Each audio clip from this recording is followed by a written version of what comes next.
महंगाई की बात करें तो महंगाई की स्थिति किसी से भी छुपी नहीं है। जिस गति से लोग बेरोजगार हुए हैं उससे कई गुना गति से बेरोजगारी बढ़ी और महंगाई भी बढ़ी। ये बहुत ही विपरीत परिस्थितियों से देश गुजर रहा है। बेरोजगारी की बात करें, महंगाई की बात करें तो 1947 से आज तक का आर्थिक इतिहास हम उठा के देख लें।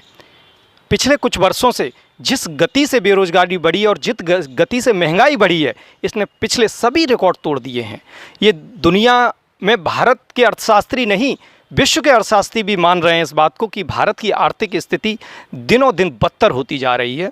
और वर्तमान सरकार इस पर जो कार्य कर रही है वो निश्चित रूप से असफल साबित हो रहे हैं।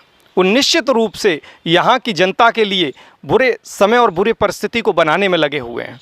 बेरोजगारी की बात करें तो हमारा युवा जिस गति से वर्तमान सरकार ने उनको रोजगार की बात की थी, ठीक उसके विपरीत कई गुना गति से बेरोजगारी बढ़ रही है।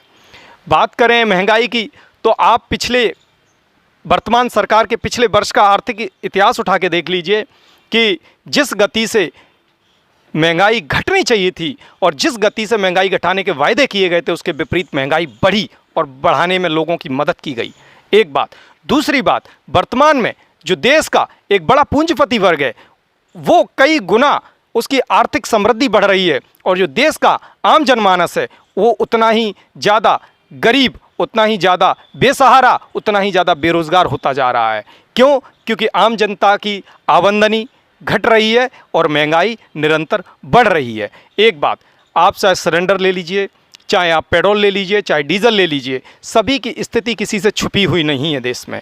एक बात। दूसरी बात मैं कहना चाहता हूँ, भारत की जीडीपी को अगर कोई समृद्ध कर सकता है तो वो है देश का सम्मानीय किसान वर्ग।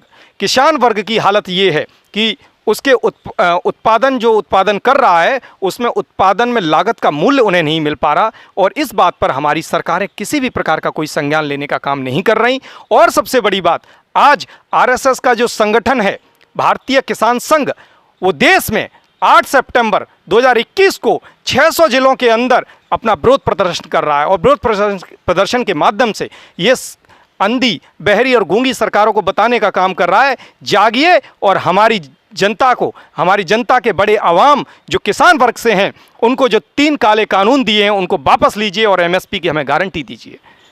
और मैं इन्हीं सब समस्याओं के बारे में एक बात और कहना चाहता हूं। मेरे ज़िला फिरोजाबाद में आप लोगों को पता है कई 100 नव जो बालक हैं उनका देहांत हुआ, उनकी मृत्यु हुई। ये बड़ा दुखद है। उनकी आत्मा को ईश्वर शक्ति दे, शांति दे, ये मैं प्रार्थना करता हूँ।